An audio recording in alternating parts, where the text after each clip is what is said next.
ஓம் ஸ்ரீ கல்கி அகத்தீசாய நமோ நமக. அன்பு ஆன்மாக்கள் அனைவருக்கும் அனந்த கோடி அன்புகள். இந்த அத்தியாயம் 8ல் ஐயா என்ன கொடுத்துருக்கிறாருன்னா, யாரெல்லாம் இந்த சூனிய ஒளியின் ஆற்றல்களை உணர்ந்து ஏற்க வேண்டும் என்ற நிர்ணயம் கொண்டிருக்காங்களோ அவங்க எல்லாருமே ஒரு ஞானியாக மலர்ந்து ஏங்கிடுவர் அப்படின்னு கொடுத்துருக்காங்க. ரெண்டாவது, இந்த 12 சுரபிகளும் 28 அடுக்குகளாக இருக்குதுன்னு சொல்லியிருந்தோம் இல்லையா? 28 அடுக்குலையும் பல்வேறு எரிபொருட்கள் இருக்கும். ஸோ 336 வகையான எரிபொருட்களை தான் நம்ம உணர்ந்து ஏற்று இயங்க ஆரம்பிப்போம். இந்த சூனிய சுரபிகள் எல்லாமே திறவு கொண்டுருச்சுன்னா. ரெண்டாவது, தெய்வங்களால் கூட இந்த சூனிய சுரபியின் ஆற்றல்களை உணர்ந்து ஏற்க இயலாதான். மனிதர்களால் ஏற்க இயலும் அப்படின்னு சொல்கிறாங்க.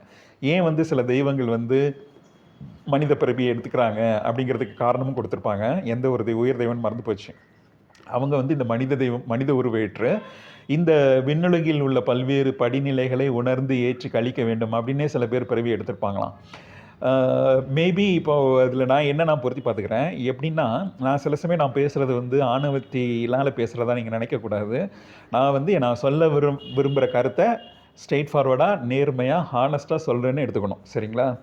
ஸோ சில சமயம் எப்படா இந்த புக்ஸ்லாம் ரிலீஸ் ஆகும்? ஜனவரி 6 கிட்டத்தட்ட லாஸ்ட் புக் 2 வருஷம் ஆச்சு. அன்பாலயத்திலேருந்து திருஞானம் ஒருங்கிணைந்த புத்தகமாக அதுக்கப்புறம் 2 வருஷம் கழிச்சு தான் இப்போ அடுத்த புக் வரப்போகுது.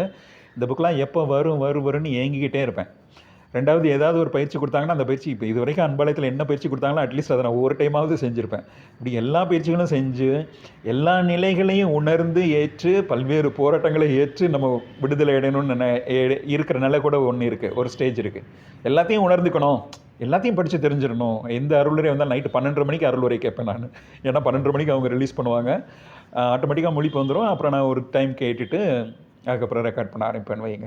ஸோ அந்த மாதிரி எல்லாத்தையும் உணர்ந்து ஏற்கணும் அப்படின்னு நினச்சி இயங்குற ஒரு குரூப் ஒன்று இருக்குது.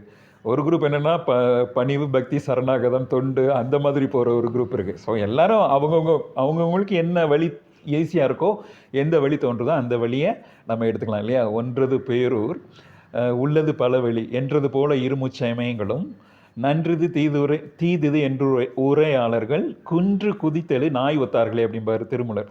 அதாவது இறைவனாகிய அந்த பேரூரை அடைவதற்கு பல்வேறு வழிகள் இருக்குது. அதில் இந்த வழி சிறந்தது, அந்த வழி சிறந்ததுன்னு சொல்கிறவங்க ஒரு குன்று குதித்தலுன்னு நாய் குறைச்சிக்கிட்டே இருந்தால் குன்று எப்படி குதித்தேலும்? குன்று குதிக்குமா? ஒரு மலை குதிக்காதில்ல, அது மாதிரி சொல்கிறாரு.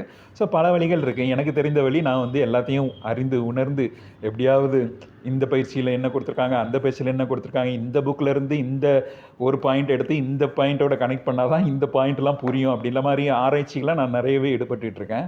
ஸோ அதை உங்களுக்கு இந்த நேரத்தில் ஆணவத்தெல்லாம் சொல்ல வர்ற கருத்தையும் உங்களுக்கு புரியணுங்கிறதுக்காக